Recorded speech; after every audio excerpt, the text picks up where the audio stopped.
We can all be great, it's just that most of us choose to give up before we get there. There are books that exist to impart knowledge. There are other books like Can Hut Me that do not convey anything but challenge the entire cognitive structure of the reader. This is not a memoir written to evoke sympathy. Nor is SF help trying to sell a quick success formula. Can Hut Me is a confrontational text, where the author does not stand outside his life as an observer but wades deep into the mire of failure, violence, hurt and ignorance to prove something that most of us shy away from. Willpower is not a gift, it is a byproduct of hitting rock bottom. Goggins, a man who was beaten to the point of insomnia, was so bad at studying that he had to cheat in elementary school math, and was so fat that he couldn't see his own feet, did not overcome fate. He stole back the right to define himself from fate through scorching discipline, absurd challenges, and most importantly, by daring to look straight at his worst self and not look away. Goggins's style is not flowery, nor does it attempt to be exemplary.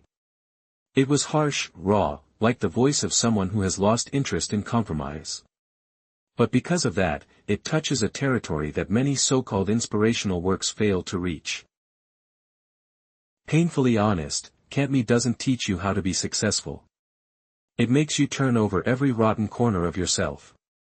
And if you are brave enough not to leave halfway, you might meet someone you lost a long time ago when you were still afraid. We encourage listeners to buy and read this book to fully appreciate its content. Now let's get started. Summary of this book. Chapter 1.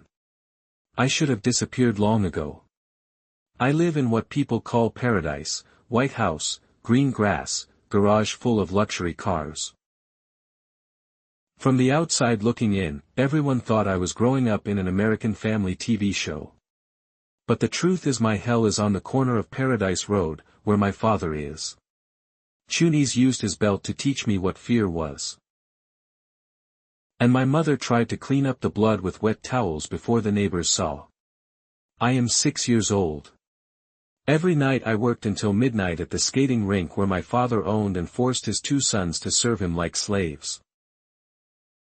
I line up skates, spray insecticide, deodorize, pick up trash, and mop floors. My brother sells popcorn and hot dogs. My mother cooked dinner on 2 electric stoves located on the office floor. The meal may be delicious, but it never tastes like home. Because then when the disco music came on, my dad walked into the DJ booth like a king. As for me, I sneaked into the department covered in hair. School is the only place where I get a break but not a rest. I fell asleep on the table and was woken up by the teacher and tried to hide the bruises on my arms by not wearing short sleeves. I was afraid of adults' eyes, afraid of asking, afraid of them seeing, but at the same time I also hoped someone would ask because no one did. They just see a happy black family living in a rich neighborhood and they see us as exhibits, beautiful, clean, fake. My father controlled all of my mother's money, her work, her freedom, her sleep, even her beliefs. He never married his mother, so she had no rights, no bank account, no papers, no voice. He could slap her in front of me without anyone outside knowing. Once he dragged her down the stairs by her hair and beat her with a belt until her face was covered in blood. I screamed and tried to rush in to stop him. I weigh 30 kilograms. He was 3 times heavier, but in that moment I didn't think of the consequences, just saw a child exploding with hatred. Police arrived, they looked at the brightly lit house, the nice clothes, and left as if nothing had happened. My father laughed at them, saying that my mother threw the candlestick at his head because she was too spoiled. They believed him. I learned one thing: no one came to save us, no one. So when my mother started planning to run away, I said nothing. She asked her father to sign the credit card application. Pretend to be gentle and please him in preparation for the day of departure. And one morning when he was still drunk, she said, "Children, I'm going. You can come with me or stay." I ran upstairs, got my condom and started stuffing my clothes in. No thinking, no hesitation, just the relief of swimming out of a lake where you've almost drowned 1,000 times. We hid in a friend named Betty's garage, waited until my dad left to look for us in the opposite direction, then jumped on the freeway and headed toward Indiana. My mother's hands shook when she drove. The old car was belching black smoke towards Erie. The car was almost completely destroyed. She burst into tears and called Betty, saying she wanted to come back. Betty said, "No, fix the car tomorrow and then go. Don't come back." We slept in a conference room of a rundown hotel, folding beds, fluorescent lights, office carpet. I didn't feel sad, nor did I feel sorry. I felt free. We arrived in the town of Brazil before sunrise. My grandparents' old wooden house was a fortress of peace. I repeated second grade with an old nun named Sister Catherine. She didn't smile, didn't coax, but taught me to read, word by word, page by page, with incredible patience. She didn't care why I was slow, only that I had to learn, and I did. By writing and rewriting sentences like a child learning its own language. We lived in a 600-square-foot apartment, $7 a month, government assistance. I remember one night, the refrigerator was empty, the car was almost out of gas, and my mother pulled out 2 glass jars full of coins. We counted them, scraped together enough to pour gas, eggs, the electric bill. That night, we ate burgers outside like we had won the lottery.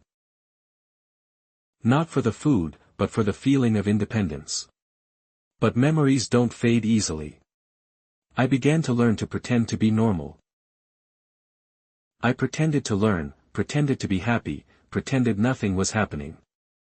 I cheated on tests, copied from friends, wrote my name on other people's papers. Gradually, I became good at being a shadow. One time I wore a Boy Scout uniform to school. I was proud, my mother was too, but my father made me give it all up. Took me to the Batavia racetrack to watch him bet all day. I stood there among hundreds of adults, in my Boy Scout uniform, looked at like a joke. And I knew I was living a stolen life. As a child, I didn't have the words to express hurt. So I learned to fight. I let my brother punch me in the face, kick me in the stomach, and scream. Hit me harder. You don't hurt me. I wet the bed every night. I felt like a victim and a warrior trapped in a child's body. When I was 8, my mother got a new boyfriend, a kind, polite man in the Air Force. He didn't hit her, didn't control us, didn't yell. He was quiet, hard-working, and sometimes made awkward jokes. He couldn't replace my father in me. But he showed me that it was possible to live without fear of a punch at any moment. I still had nightmares about him, still wet the bed. I hid the wet sheets, washed them before my mother saw. I lived like an invisible person, afraid that if I did too well, my father would know and come get me. I learned not to stand out if I had to run a race. I pretended to slow down if I had to read. I fumbled around and pretended to forget. I was better than I let on, but I didn't dare let anyone know. In 3rd grade, I misspelled my name on a test. The teacher thought I was, __. They called my mother. I went to say I should go to special classes.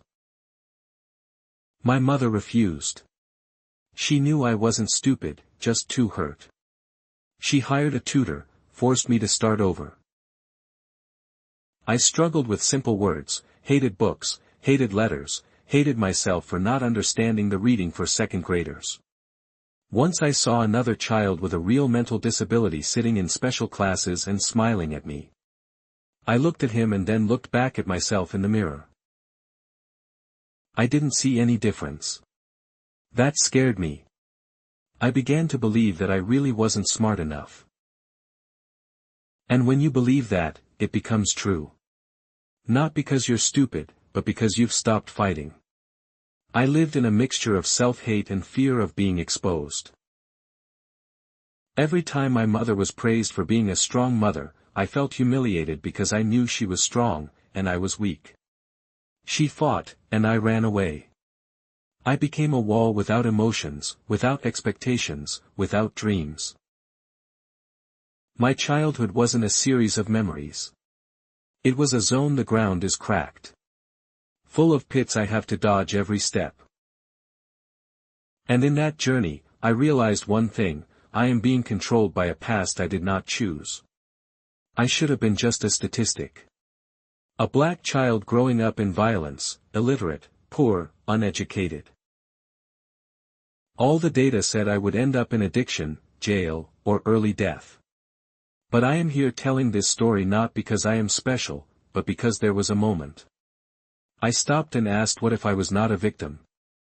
When you start questioning fate, fate is no longer a chain, it is just a whisper. And you, if you are stubborn enough, can shout over it. That is why I wrote down challenge number 1. I want you to list all the bad cards you have been dealt in this life. Poverty, loss, abuse, illness, betrayal, abandonment, humiliation. Write it all down as if you are declaring to yourself, and then go straight to that list and say, I'm still here. Because as long as you are alive, you have the right to fight back.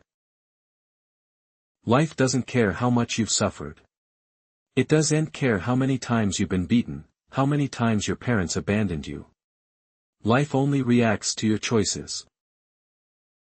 If you choose to suffer, it will walk all over you. If you choose to stand up, it will watch. I began my journey to becoming a different person by accepting that I was broken, no excuses, no self-pity. Just the truth. And from there I started to rebuild, piece by piece. Chapter 2, The Painful Truth. There are truths that, if you're good enough, you can avoid for your whole life. You can lie to yourself with all kinds of excuses.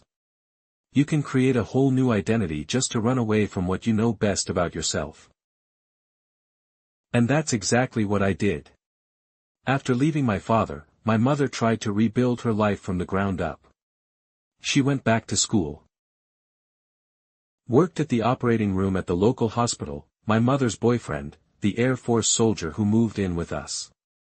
On the surface, life was more stable. But I was broken inside in a way that no one saw. I learned to live like a ghost, silent, not bothering anyone, not letting anyone near. I grew up with the fear of being scrutinized, of being exposed, because I knew that if someone really looked inside me, they would see a stupid, shy, weak, dirty kid. I was a bad student. I cheated on every test, I peeked at my neighbor's papers, wrote answers on my sleeve, hid notes in my socks. I didn't study to understand, I studied to pass. Because my head had no room for math, science, or literature. It was filled with my father's screams, my mother's frightened eyes, and nightmares I never told anyone. One day I started imitating gangsters' clothes. I wore baggy shirts, my pants sagged. Walking wrong, I didn't know armor, I didn't know how to fight, and no one in my neighborhood did. But I needed a mask, I needed to look dangerous so people wouldn't see how vulnerable I really was.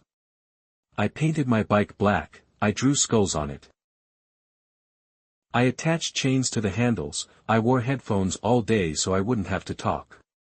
I lived like I was in a B-movie. Just because I didn't dare to be myself. I hated the truth. The truth that I couldn't read a book in its entirety. That I was at the bottom of my class, that I never won a competition, that I had no close friends. That I had nothing to be proud of. Then one day when I was 14, I looked in the mirror and saw a stranger. I didn't recognize my own eyes, not because I had changed, but because I had never dared to look straight.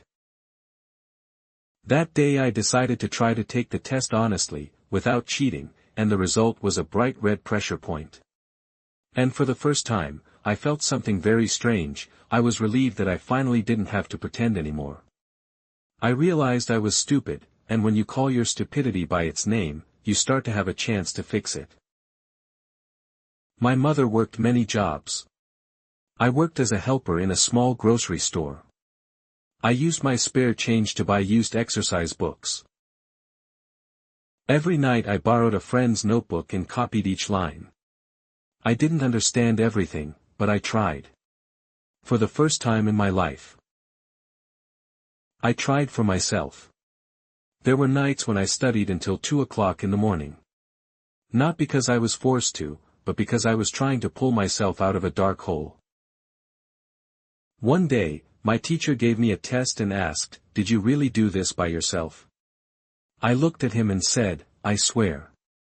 He nodded, saying nothing more, but I knew he was beginning to believe me. A few weeks later, I got my first B. No one celebrated, no cake, no congratulations, just me standing in the middle of the schoolyard, looking at the paper and laughing. Because in a world where everyone says you will never amount to anything, a B could be proof you haven't been convicted for life. It's not about the score. The point is I dared to look at the truth. I dare admit that I am ignorant, lazy and weak. And from there I started fighting. The truth doesn't hurt. It's the avoidance of it that tears you apart.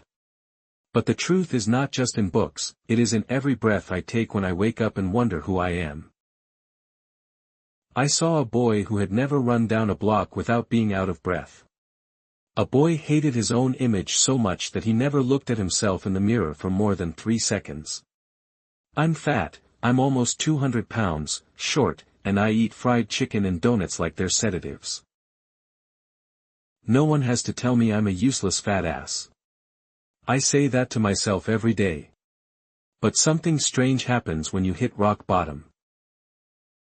You start to have room to stand. And my first stop was one winter afternoon watching TV. On the screen was a program about Naval Special Forces. Nieces. They dressed in black diving suits and boarded the warship at night. Not a word of complaint, not a second of hesitation. They were like creatures from another world where people knew no fear. I stared at the screen, my heart pounding, thinking that's the man. Right at that moment, I knew I didn't want to be another fat black guy living a quiet life. I don't want to do the boring thing of come home, turn on the TV, fall asleep and die. I wanted to know how far I could go if I stopped lying to myself. But wanting to become Navisha is one thing, making that wish come true is another battle. When I started calling recruiting offices, most of them laughed in my face. They asked for height, weight, GPA, educational history. I don't meet any of the requirements. A sergeant laughed and said, "You're not just unqualified, you're the definition of impossible." I hung up, looked at the phone, and felt my heart explode. Not because I'd been rejected, but because I knew he was right, and it made me mad. I started running, not far, just a few hundred meters. I was breathing like I was dying, my legs hurt, my lungs burned, my sweat was salty like tears. Every step was a curse, every meter an insult. I had no running shoes, no proper tracksuit. I wore a thick sweat shirt, old pants, and shoes with torn soles. But I kept running, and day by day, I ran farther. A little bit a week, a mile a month, I started doing push-ups, sit-ups, jumping rope. I cut out sugar, gave up soda, ate vegetables, even though I hated them. I logged every calorie, every minute of sleep, every lap. I turned my life into a laboratory. One day, I looked at myself in the mirror. No, not the face but the eyes. For the first time I saw a spark, not the fire of hatred but something like faith. I called the recruitment office again, I said, "Give me a chance." They hesitated. Then one agreed to meet with me. He said, "If you can lose 100 pounds in 3 months, then do math and get good grades. I'll put you on the short list." Then he laughed, not in mockery, but in the way he didn't believe it could happen. Those 3 months were hell. I woke up at 4 o'clock in the morning, ran while it was still dark, studied math at noon, lifted weights in the afternoon, read at night. I turned off my phone, avoided friends, avoided parties, avoided anything that didn't serve my goals. I turned my life into a private training camp. And then on the last day of the third month, I stepped on the scale. The number showed 186 pounds. I laughed, not because I was done, but because I had begun. I was still thousands of steps away from Navy SEAL. But now, for the first time, I wasn't running from the truth. I faced it, and I used it as a weapon. The challenge of this chapter is, write down the raw truth about yourself that you've been avoiding. Write it in ink, unerased, unedited, and read it aloud every day until you're no longer ashamed till I felt ready to act. The truth was not a verdict, it was a starting point. Chapter 3, Mission Impossible. I remember the feeling of walking into the recruiting center with my tattered sneakers, a sweaty notebook full of math formulas, and the look of someone who had lost everything but wanted to bet it all again. I had lost 100 pounds in less than 3 months. I had retaken the math test and passed. But that didn't make me a warrior. It just got me to the starting line. When the man with the insignia handed me the paperwork and said, "Congratulations, you can try out for the Navy SEAL program." I didn't feel joy, I felt cold because I knew this was not a game. This is where people fall into despair because of pain, because of fear, because their true selves are exposed in the most naked moments before the day of enlistment. I was still the pesticide delivery boy who went around to dilapidated houses in the countryside, spraying insecticide on rotten wooden floors and pretending to have a steady job. My shoes were stained with dead rat blood. And now I put them through a training program that alone would make even the strongest of men tremble. Hewick. Hell Week.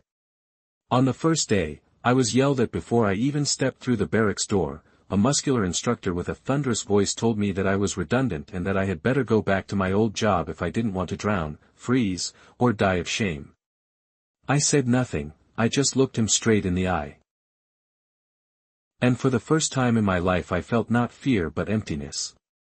The first workout was a 3-mile run, without a clock. No group, just footsteps, panting.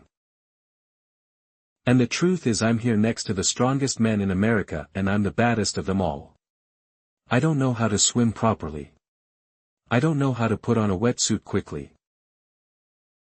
I don't know how to stand the cold.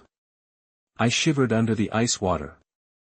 While others gritted their teeth and endured, I looked like a lost creature who didn't belong here for once. While swimming across the training pool, I panicked midstream, had a muscle spasm, and started to sink. The guide had to jump in to save me. He yelled, "You useless thing, you don't deserve to be here." I nodded without protest because at that time I also thought he was right. But then after that training session, I sat in the bathroom looking in the mirror, remembering crying in that cramped apartment in Indiana, remembering how my father beat me so hard I couldn't stand. Remember the feeling every time I was called stupid, fat, and useless. And I wonder if all I've been through is just to give up here. I started writing reminders in marker on my mirror, my hands, the soles of my feet, where every time I looked down I would see things like "You've survived worse than this. They can't hurt you. If you've ever been hurt that much, don't let the past die in vain." I began to understand that the real test was not in strength but in location. Do you look at yourself every day? Without turning away in shame. There is a special test, LPT, where 6 people carry a long log weighing nearly 100 kilograms, lifting it up and down and running around the sand. While being doused with cold water and screaming continuously, my shoulder was bleeding, my neck was red and swollen, and my hands were shaking uncontrollably. But I didn't let go. I gritted my teeth, I screamed, and I made a terrifying discovery. Pain doesn't kill me, it revives me. I started to notice something strange. Pain is not only the enemy, it is the door. On the other side, that door is something people never see, unless they dare to endure. True strength is not muscle but inner strength. The kind of power that only comes when you scream in your head. I won't stop even if I'm about to die. There were nights when I lay curled up in bed, my legs cramping, my shoulders swollen like boulders, and my ears still ringing from the cold water. I want to cry, I want to give up. But every time I do, I remember one thing: I once survived in my father's house, where pain was not training but torture. And if I survived there, Hell Week was just a small challenge. Hell Week starts at 5 a.m. on Monday and doesn't end until Sunday night. During that time, we only got a total of 4 hours of sleep, the rest was running, swimming, wood chipping, crawling on sand, doing mock missions in the middle of the night, being submerged in water, having ice water poured down our collars, being humiliated, being pushed to the absolute limits of body and mind. I see strong men fall. Some people cried like children, some people voluntarily gave up. They took off their helmets and placed them on the sand, a symbolic act that they had given up. And when they do, no one scolds them. There was only silence. The silence of one who no longer has the courage to continue fighting himself. I also thought about giving up at times. I looked into my helmet, imagining the relief of being able to sleep, of going home, of being away from this nightmare. But then I looked to the side and saw another person also shaking and smelling purple but still holding the log on his shoulder. I don't know his name, but his eyes that wouldn't let me fall, were what kept me standing. And then the strange thing happened on the fourth night: I started laughing. Actually, when we were forced to jump into the cold water in the north wind, I laughed. As we crawled through the mud, I laughed. Not because I'm crazy, but because I realized I'm not afraid anymore. I no longer run from pain. I invited it. I no longer avoid fatigue. I swallowed it. I no longer see myself as a victim. I am the one who walked into hell and lived to tell the tale. When Hell Week ended, I stood in the middle of the beach, my clothes torn, my legs numb, my head spinning from lack of sleep. But I know I just overcame the impossible, not physically but with something no one can teach. Will. That's when I understood the first principle in life. To achieve something you never had, you must become something you never existed. I am no longer David Goggins, the fat, cowardly, dumb, beaten-up kid. I am the first version of a human being reborn from pain, from confusion, from failure. And I know, if I can do it, anyone can. Find an impossible task for yourself, something you think you can never do. No need for anyone else to believe in you, just dare to commit to yourself and take it step by step. Live as if your life depended on it. Because it is true. Chapter 4. Silent Revenge. I used to think strength was muscle, speed, and endurance. But then I discovered there was another kind of power, quieter, more deadly. That's when you demoralize others just by existing. I call it soul-taking. It started when I was in the Nevasin training program. That day we had to carry long logs around the camp in the rain. Mud splashed up to the face. People groaned, complained, and cursed all sorts of things. As for me, I laugh. Not a crazy laugh, but a deliberate laugh. One look straight into the eyes of the trainer twice my size, then smile as if I was enjoying every second of the hell he created. And at that moment, I saw him pause slightly, surprised and confused. He said nothing, just looked at me. As if he was wondering if he was training him or being played by him. That was the first time I understood.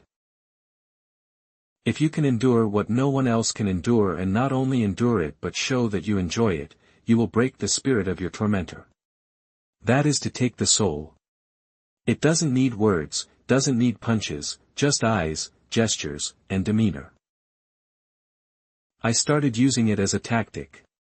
Whenever we were forced to do physical training in the cold, I would be the first one to finish.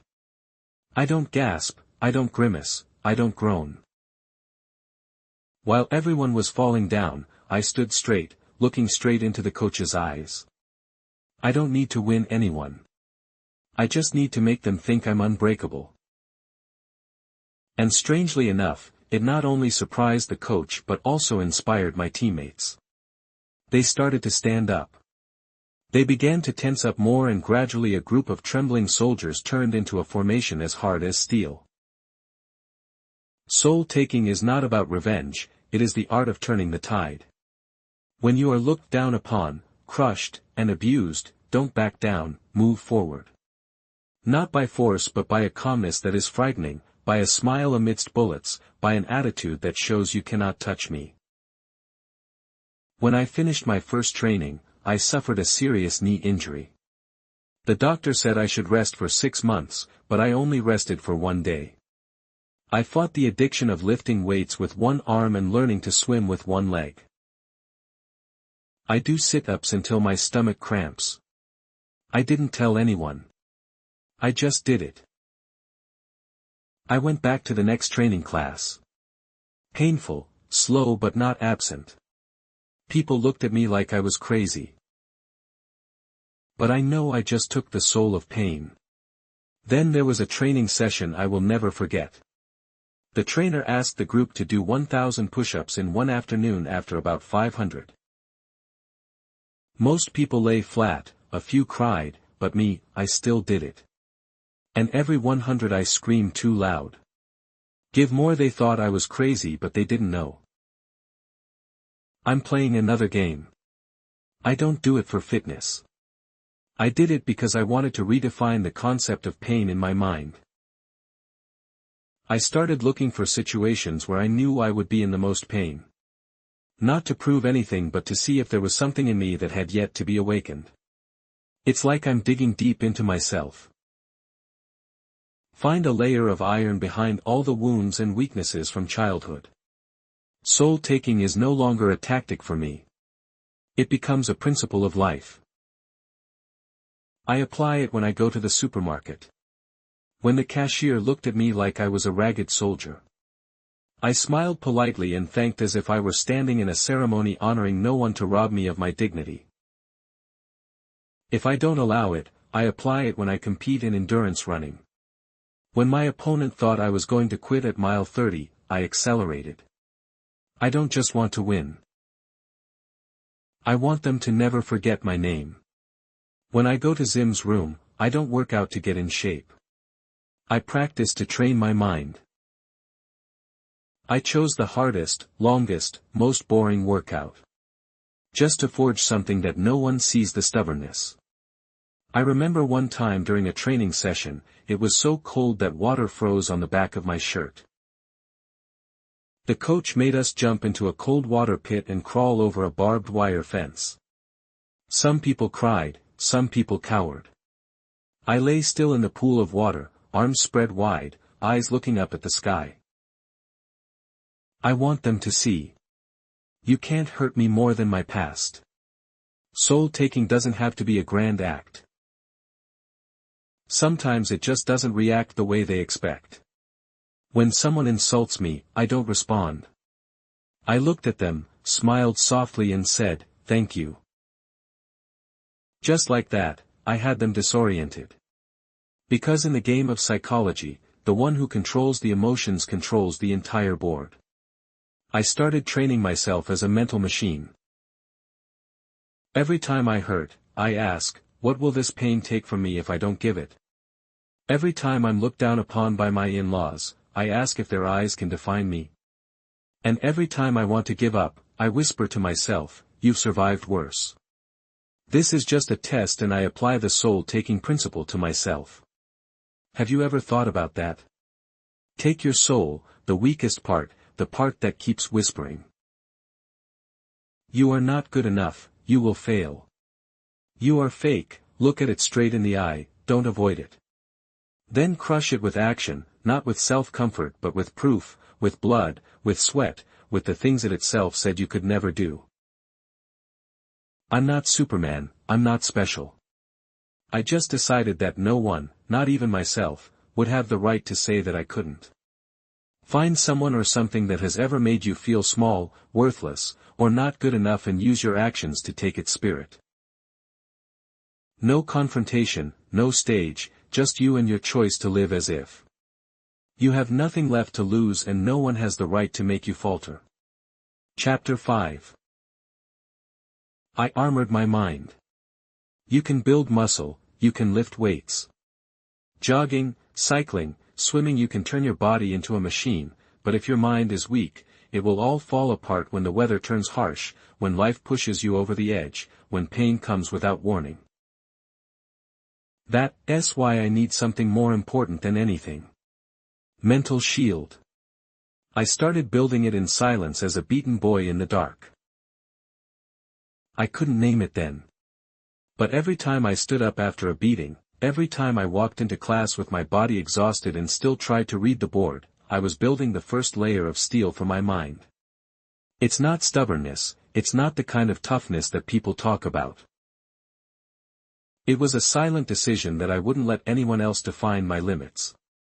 After WIC, I thought things would be easier. I was wrong.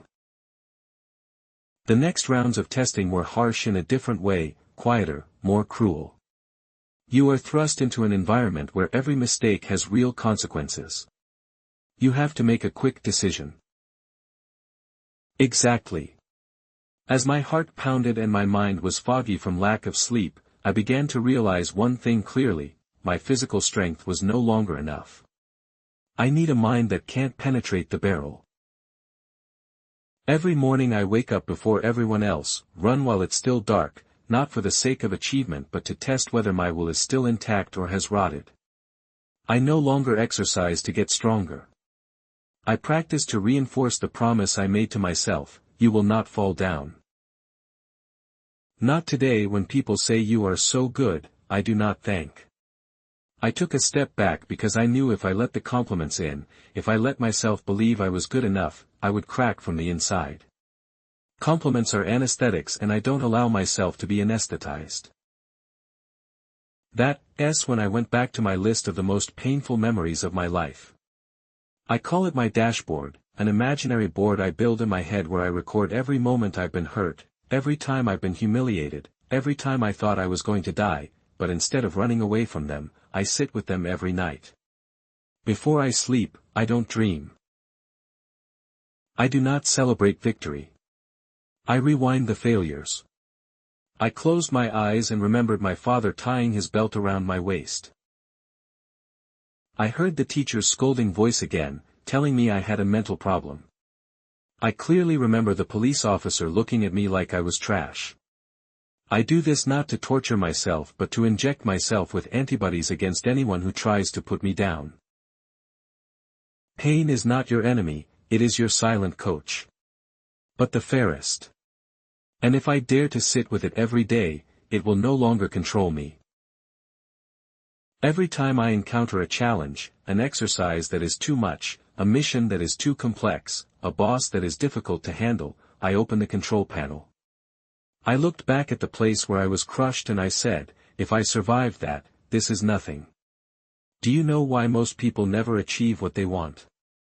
Not because they are not smart enough, not because they are not good enough, but because they are not prepared for the undercurrents inside themselves. I have met many people who were better than me. I was many times stronger, faster, more tactical. But when faced with defeat, they were broken. They had it all. Until they realized that the will does not come from winning. It is forged from the most bitter loss. That is why I never erase the bad memories in my life. I keep them like shards of glass in my pocket. Every time I hook my hand into them, it hurts, but it reminds me that I was once a person with nothing and still survived. One time I had to participate in an underwater training. I always hated water because when I was a kid, my father once held my head in the bathtub when I spilled food. That's why water is a fear for me, but to become a super, I have to overcome it. I swim in the middle of the night, in a cold lake, no light, no guide. The sound of my heart beating like the last thump before death. I want to come up, want to breathe, want to give up, but I whisper in my head. Where is your shield? Take it out.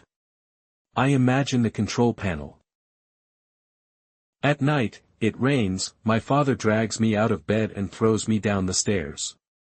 At morning, I have to pick up every coin to fill my mother's gas tank. I dive not to escape, but to challenge my fear to the end. And when I surface, my first breath is not oxygen, it is proof. Proof that I am no longer afraid of myself. Many people live their whole lives as warriors who have never been to battle. They read books, study theory, talk about discipline, talk about changing themselves. But when the wind blows, they are the first to run away. Because they have never built a real mental shield. That shield cannot be bought. Well, no one gives it to you. You have to forge it through failure.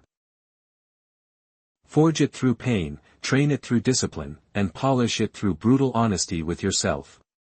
I'm not an optimist. I don't believe things will be okay. I believe things will go wrong, and that's when I have to get stronger. I set my alarm for 4 o'clock every morning, not to impress, but to say to myself, you control the start of today. Even though the rest of the world is asleep, I don't listen to music while I work out, I don't post pictures while I run, I don't need anyone's approval.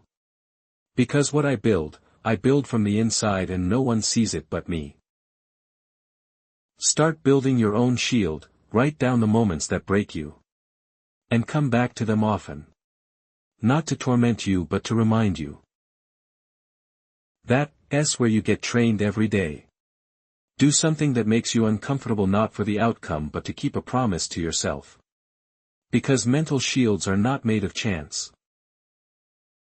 It is forged from times when you had no choice but to move forward. Chapter 6. Not for the trophy, for the fame or for the money. One time, after completing a 100-mile ultra-endurance race, I received a bright round, red strap medal presented with a smile and a handshake. People took pictures cheering and patting on the shoulder. But as I left the crowd, got into the car, closed the door, I sat in silence. That medal, no matter how bright it is, doesn't make me feel anything. Because I don't run 100 miles to get a medal circuit. I run to find the part of me that I lost during the years of living as a shadow. People ask me, Goggin, why do you keep torturing yourself? After the exam, practice more, after running, swim. Already achieved, why still try? They do not understand them. The goal is the prize, the medal, the title for me. The goal is when I know for sure that I am no longer controlled by fear. Because I was a fugitive. I used to be the fat guy hiding under the shirt. I used to be the kid who hid my bruises behind a fake smile. And I know the biggest trap in life is not being poor, not being uneducated, but living below your own true standards. I started doing ultra-endurance races not because I loved the sport but because I wanted to test myself. Do the limits I think I have really exist? The first race I entered was the Base 135, one of the toughest races on the planet. 135 miles through Death Valley in California. In the heat of over 50 degrees Celsius, people race with support teams, water tanks, and nutritional strategies. I have just an old van and a few bottles of water. I didn't win that race but I finished and I remember the finish line clearly. People looked at me like I had just survived from another planet. My legs were swollen, my toenails were falling out, my urine was bloody, my heart was racing but my head felt light. Because I know a weak part of me died on that track. From then on I did not seek awards anymore. I seek pain never touched. I choose races that my body protests from the very beginning. I walked into each event as if I were searching for the one who robbed me of my childhood. And every step was a punch to his face. I once ran 3 ultra-marathons in 3 days in a row. Sleep in the car, eat instant noodles, soak feet in ice water. Every morning I wake up feeling like I've been run over by a truck but I still tie my shoes on and walk out into the street and carry on. What would you ask for? To prove to myself that pain is not a reason to stop. It is a sign that you are on the right track. Because after all, no trophy, no medal, no certificate can fill the void in the heart of a person who has lost himself. There is only a journey back through each voluntary challenge. Not for rewards, not for applause, but for liberation. I once ran a 24-hour race around the park. The goal is to raise funds for the family of a fallen former comrade. I didn't prepare much. Cold, windy weather. Passers-by looked at me as if I were crazy. Some people clapped, some shook their heads. As for me, I just keep running. After 80 miles, my knees were swollen, my feet blistered, my vision blurred from salt sweat, and my heart was pounding. And when I stopped for a drink, a stranger came up and asked, "What are you racing for?" I did not answer immediately. I looked at him, looked at my hands shaking with cold and spoke slowly. "I run to clear the trash in my mind." He laughed. "You think I'm joking, but I'm not joking because I know that every time I take on a seemingly absurd challenge, I'm washing away something that many people never see." Cowardice hides in excuses. You see, in this world, we are programmed to seek rewards. Since childhood, we are taught that good study will get good grades, good work will get a raise, good behavior will get praise, every effort is directed towards a reward. But real life doesn't work that way. Sometimes you try your best and still fail. Sometimes you sacrifice everything and no one notices. Sometimes you run 100 miles only to find yourself just as alone as when you started. And if you don't have a reason deeper than any reward, you'll let go. And it's in those moments, when there's no one watching, no audience, no clear goal, that you find out who you are. I don't run to beat others, I run to dig deep, to knock on the darkest doors within myself, to find out what is inside me that has never been tested by fire. Every time I want to stop, I ask myself, what are you running for? If the answer is a medal, I'm out. But if it's purification, rebirth, inner freedom, I'll grit my teeth and run just one more step. Pain did not teach me how to endure, it taught me how to look straight into my nature. Take rewards out of the equation. Pick a challenge so big you can't afford to pretend and then do it not for anyone else, not for the title, not for the accolades, but because you know if you complete it, you will become a different person. Let your actions be more than just transactions. Let it be a ritual of self-reinvention. Because in the end all trophies collect dust, the only thing that remains is the person you became on the journey to winning it. Chapter 7. My strongest weapon. There were days when I stood in front of the mirror, my body torn, my knees swollen, blood dried under my toenails. I look at myself not to test my muscles but to look straight into the eyes that reflect my mind. And I ask, what is your strongest weapon?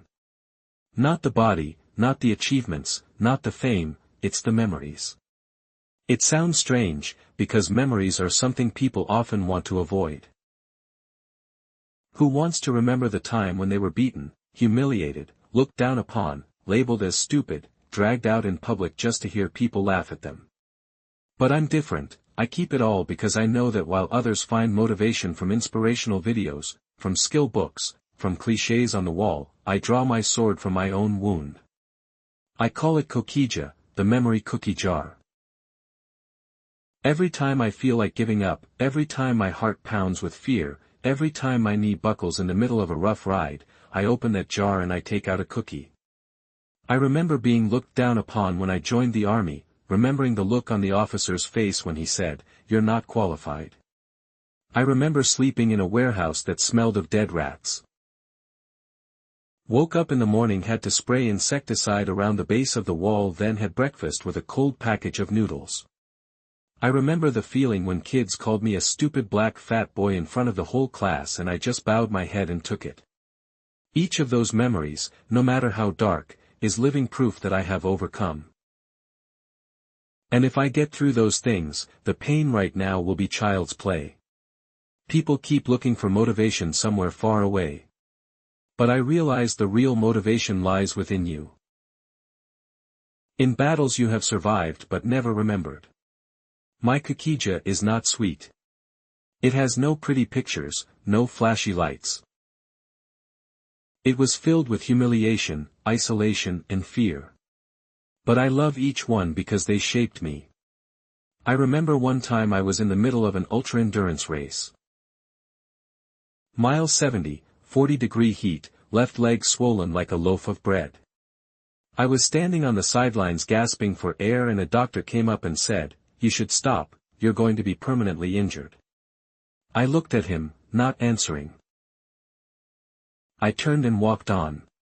Not because I wasn't scared, but because I ate a cake from the jar and it reminded me. You've survived much worse.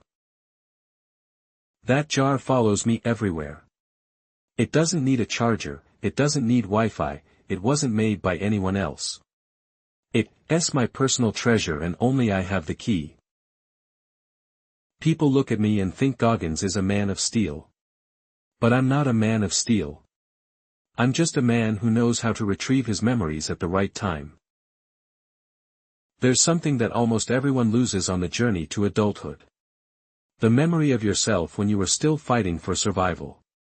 When no one supported you, when the world turned its back, when hunger, pain and fear surrounded you. And you still tried to move forward. But then time blurred those things, a comfortable life softened you and what you used to be quietly disappeared. I held on to it. On cold days, when I was running alone in a snowy field, the wind blowing straight into my face with no one to see, no one to cheer me up. I still smiled because I knew I was where no one wanted to be and I had the map that I drew with my own blood. There are times when I see someone fail, give up, or fall in a test. I don't judge. I understand. Because I was there. I just want to tell them, don't go looking for motivation out there.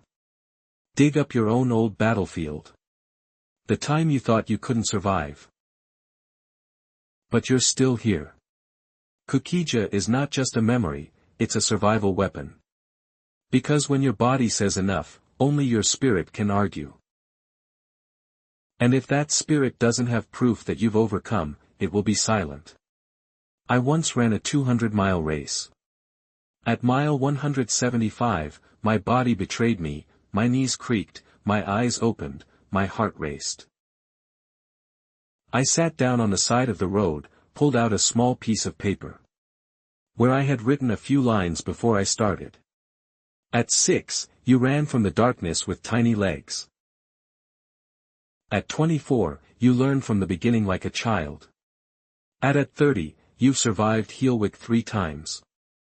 Voice 175 is a joke. I read it out loud, I laugh, I get up, and I move on. We all have a jar of Coke, but most of us let it collect dust. Because we're taught to forget the past, to be positive, to remember only the good things. I do'n't. I believe in looking at all the darkest parts of yourself, embracing them, and using them to light the way forward.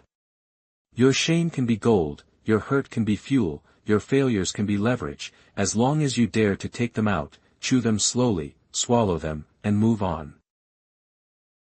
Write down at least 10 dark memories that you've overcome, big and small. Stick them where you can see them every day. Don't be ashamed, don't deny them. They're your trophies. And when the going gets tough, go back to the same battlefield, take what you need, and come back stronger, tougher, and more ready than ever. Time is up. The most powerful weapon is not a gun, not money, not intelligence. The most powerful weapon is the truth that you have survived what others thought would kill you. Chapter 8. No talent needed. Just do and give up. I have no talent. I am not the fastest runner, not the best student, don't have high medical index, don't have an ideal body. I have no natural ability that makes me stand out from the crowd. And I find that liberating. Because when you have nothing to rely on, you start building from the ground. I used to sit in the classroom, watching smart kids answer every question perfectly, while I bit my pen, eyes down at the blank page. I used to fail exams, had to repeat classes, was sent to special students' classes, and I believed what people said I wasn't good enough. People who are naturally good give up faster when the math problems are harder, when the tests are unfamiliar, when the teachers are stricter, they falter. As for me, I had nothing to lose. I was used to being underestimated, so I stuck around longer. I once took the entrance exam for the Special Forces, a notorious physical and psychological test. There was a guy in the group who was fast as a wind, smart, and a born soldier. He led every exercise, and I was lagging behind, out of breath. But by the third day, he quit. I was still there because I wasn't running on talent. I was running on fear of returning to my old self. People often use the word talent as an excuse. They say, Goggins did it because he had special genes. I laugh when I hear it. If they knew I weighed 300 pounds, ran away from math like it was a monster, and was rejected at almost every door, they would know I had nothing but genes. Persistence. Talent is what gets you started fast. But if you don't have discipline, determination, or a training system, you'll finish slow. Almost everyone I started slow too. It's just that people don't admit it because admitting it means you have to work, you have to learn from scratch, you have to accept being laughed at, being surpassed, being humiliated, and not everyone has the courage to live in that zone every day. I live in that zone. I live in a zone where I'm never the best in the room. I choose the hardest coaches. I take courses where I know I'll get knocked down at least a few times before I get used to it. I choose problems I've avoided. I sign up for races that I know will be tough. You don't need talent to be invincible. You just have to refuse to leave the track. I was invited to a university to talk to students. After the talk, a student came up to me and asked, "Do you have any tips for developing talent?" I looked at him, clean-cut, intelligent-eyed, with a notebook ready to take notes. I said, "I don't have any tips for developing talent. I have a secret to shattering the illusion that you need talent to do great things." He frowned, a little disappointed. I know the feeling. Everyone wants a 5-step formula, a hack, a strategy that's easy to swallow. But the truth is rougher. Because what changed my life wasn't a single moment of clarity, it was days of dark repetition. Waking up early when every cell in my body was begging to go back to sleep. Running when my knees hurt like someone was hammering them. Studying math late at night with eyes red from sleep. I wasn't good at anything, but I had one unyielding skill, and that skill, if practiced long enough, would beat any untrained talent. You can be an untapped genius, but if you don't put in the hard work, you'll never know that unused talent is a burden, not an advantage. It makes you complacent, makes you believe that someday you'll make it. And that belief turns you become a dreamer, not a warrior. As for me, I don't dream, I do. I don't make 5-year plans. I pick something difficult and do it today. I remember there was a time when I wanted to take the air traffic controller exam, a very difficult program, requiring math skills that I never had. I was scared, I hated math, but I knew that hatred was the reason I had to do it. Because if I didn't face it, it would always be my heel in life.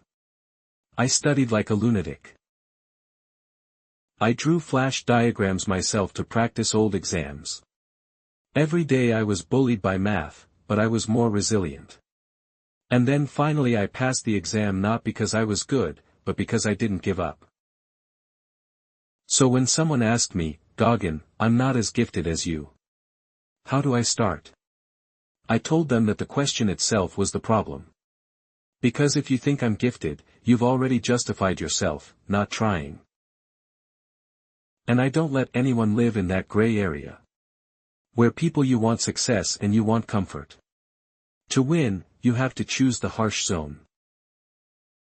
You have to accept being the worst person in the room, the worst student in the class, the slowest runner on the track. You have to be humiliated, surpassed, defeated, and still come back. I have never seen talent as lasting as someone who is persistent. I have never seen natural talent surpass someone who has been doing it silently and consistently for 10 years. And if you have read this far, I want you to know one thing: I am living proof that you don't have to be good at something from the start. You just have to not give up too soon. Pick one thing you suck at and practice it every day, not for anyone else. Not to post on the internet, not to prove it to anyone, just to show yourself that talent is something that can be created through hard work, discipline, and a refusal to give up. Chapter 9. The odd one among odd ones. There was a moment in my life that I will never forget. The moment I realized I had become a super Navy. Standing among the best solid men I've ever met. I'm no longer the fat guy who ran away from life. I'm part of the world's most elite force. We're trained to go where others don't dare. We're the definition of discipline, endurance and indomitability. But right now I'm uneasy because I know I haven't reached my limit. It sounds weird because for 99.9% of people out there, being super is the pinnacle. But I look around and see that most of the people I used to admire have started to feel satisfied. They train enough to maintain their form, do the right things to maintain their position, live well enough to not be noticed. They've made it to the place everyone dreams of, and now they just want to keep things smooth. Not me. Because I know that comfort is sweet poison, and true elite is not being better than the crowd but constantly surpassing the very elite group you're in. I call it being extraordinary among extraordinary people. And that's one of the loneliest battles because no one pushed you out of bed. No one told you to run more, no one to supervise, and no more yelling from the trainer, just you and yourself. I started waking up earlier than I had in Hellwick.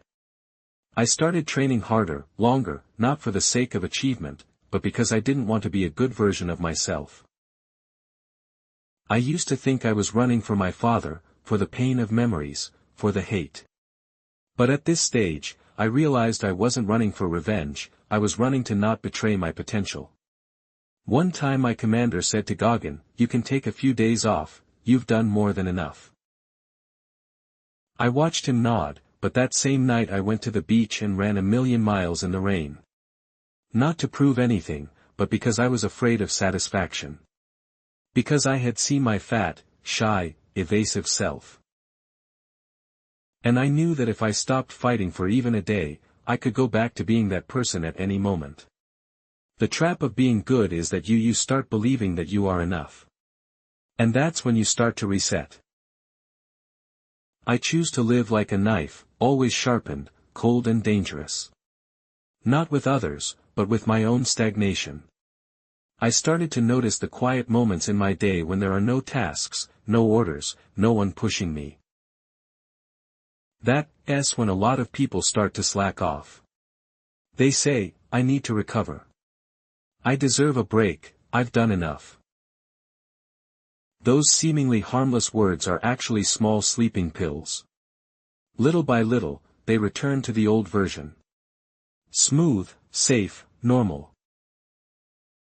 I could not live there. I choose to live in cold areas. The zone where pleasure is a warning signal, not a reward. The area where I don't need anyone to compare.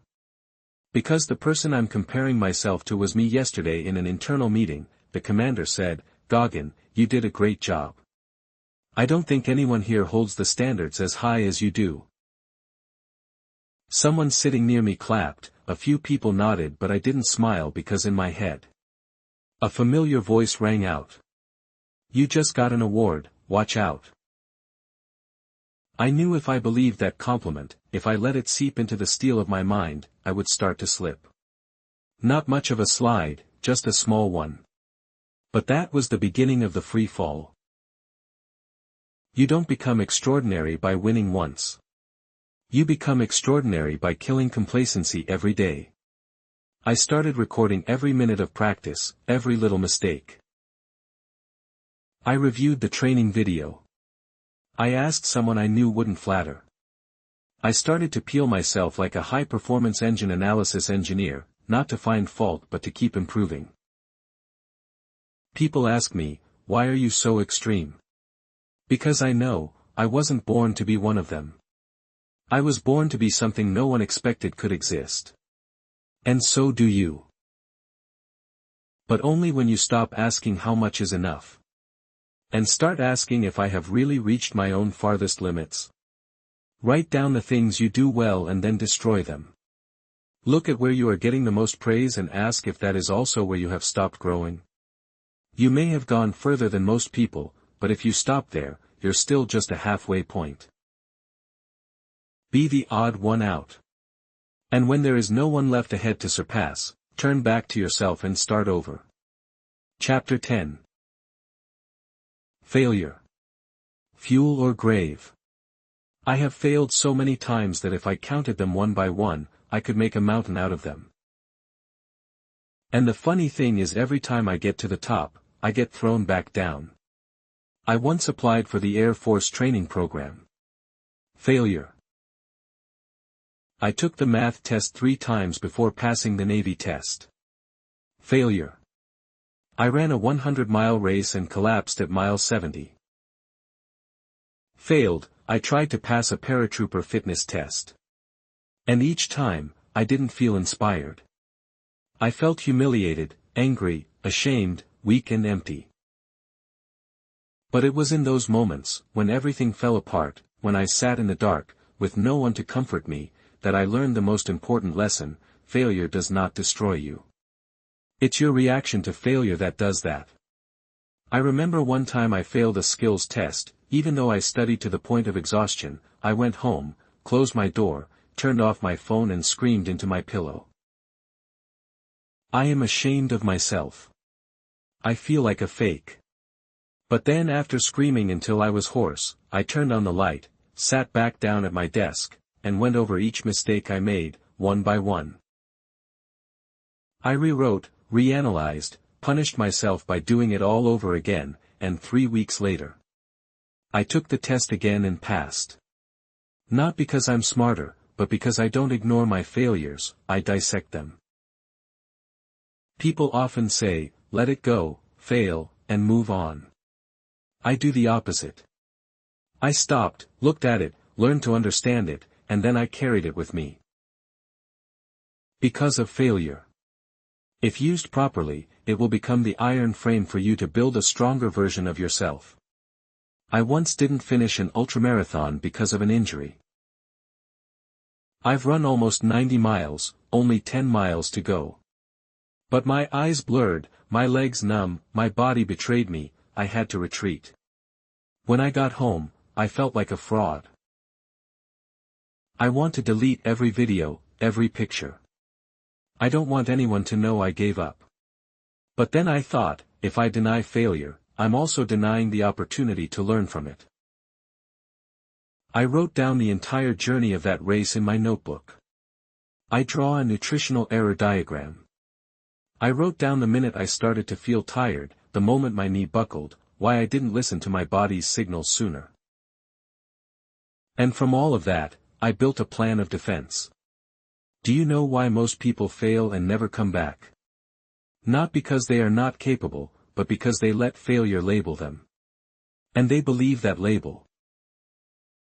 I don't. Every time I fail, I don't ask why I'm so bad. I asked myself what I could learn from this fall that no one else had. And that's what I call failure ownership. You don't blame, you don't make excuses, you don't deny. You take failure in your hands, turn it upside down, and dissect it like a psychoanalyst operating on yourself. I began to see failure as a personal teacher, fierce, rough but fair. He doesn't care about your feelings. He doesn't pat your head when you cry. He does just one thing, teach you to see who you are, unvarnished, unadorned. And if you dare to learn, you will come out a new class. I once entered a triathlon. I didn't come in first, not even in the top 10. But I learned how to coordinate my breathing underwater, how to fuel at the right time, and most importantly, I learned that I still have weaknesses, and that is good news. Because weakness, if you dare to call it by its name, it will give you a map. But if you deny it, you are just going around in a maze of illusion. I once failed in a speech. I spoke too fast and lost my temper. One breath, someone stood up and left halfway. I went home and punched the wall and screamed, then I turned on the video and watched every minute. I write down every mistake and practice again. Not to become a better speaker, but to not hide behind the shadow. I have no talent for speaking. If you fail to change bad habits, fail in love, fail in business, stop making excuses. Write it down by hand, not by mouth. Write down why you failed and then write down what you will do differently next time. Do this every time and you will build a failed library, something no school will teach you. The lesson of this chapter is to love failure, own it, live with it, and make it part of your decision-making system. Don't run from it, don't bury it, don't soothe it with the words, "Everything will be okay." Let it hiss in your ear every morning, to remind you that you have a lot of work to do. Because in the end it's not victory that's the greatest motivation, it's the pain of failure. If you dare to face it, it will turn you into someone you never believed could exist. Chapter 11. What if I spent hours every week looking in the mirror and asking one question? What if?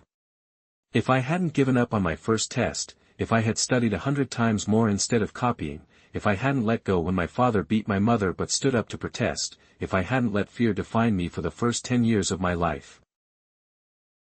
If I try one more step, one more minute, one more push.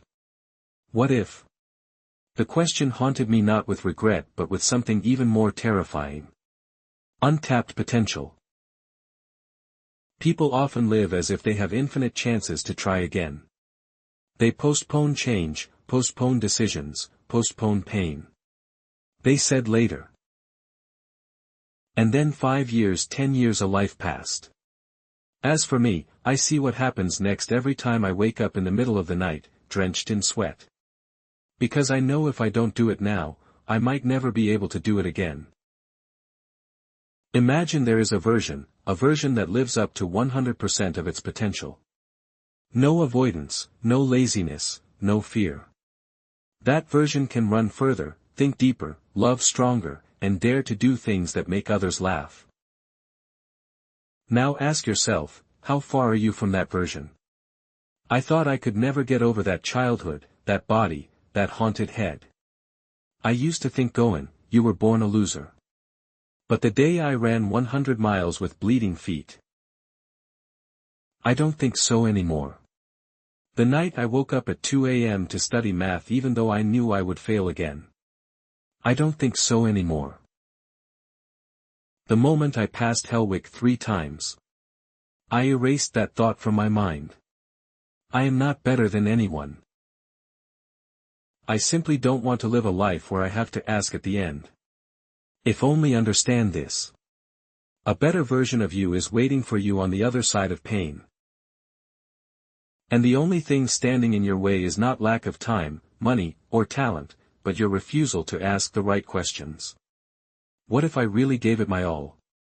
Imagine on your last day. You meet the most perfect version of yourself. The person you could have become.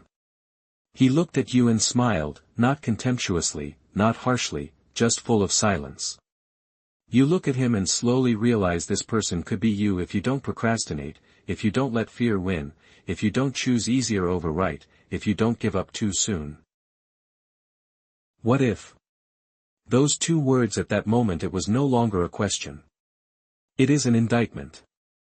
I saw that vision so clearly, so real that I could not allow myself to sleep another night without wondering. Have I closed the gap with that version today? I don't care how old you are, where you are, how much money you have, how many followers you have, how many times you've been hurt. I just need to know, do you have the courage to live as if you were going to meet that version tomorrow? Do you dare to try one more time when everyone tells you to stop? Do you dare to go back to the old battlefield where you fell and stand up right there? Do you dare run when no one is cheering? Practice when no one is watching? Fight when there is no guarantee of victory? Are not? If so, you won't need the answer to the word if anymore because you already live in that answer every day and trust me. That is true freedom. Not freedom from poverty, from pain, from failure, but freedom from the small version of yourself that society has taught you to accept. If I, a beaten-up, dumb fat black kid, exterminator, could become a Nevisan, an ultra-endurance athlete, a speaker, an inner warrior, then you too can become someone you never dared to dream of becoming. Just ask yourself not once but every morning, what if I had no limits? Then live as if the answer is yes. Thank you for accompanying me to the last line of this book. Kenhatmi is not a triumphant symphony but a stark self-criticism of a man who had nothing to lose and therefore dared to bet everything. If you're looking for a pat on the back, you've come to the wrong book. But if you're looking for a knock on your worn-out shell, it might. You've heard it before. I know everyone listening to this is different. Some people are falling apart amid private failures that no one knows about. Someone is standing at the crossroads of a life and death decision. And there are also those who are simply curious as to whether a once discarded person can turn his life into something significant. Wherever you come from, I want to thank you not with empty courtesy but with the respect of one who understands that whoever dares to listen to the end is also someone who has embarked on a journey of self-dissection.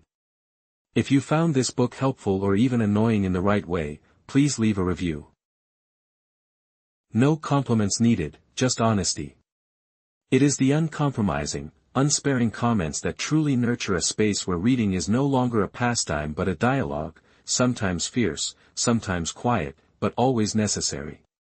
And if you have a question that no book has answered, a problem that no one has touched, let me know which book you want to hear about next. It doesn't need to be a hot book, it doesn't need to be a work that everyone knows, it just needs to be something that touches you deeply. And enough for us to go a little further reading without feeling like we repeating anything. Because sometimes a book doesn't change your life by giving you answers. It does so by posing a question that we cannot ignore from now on. Goodbye and see you in the next book.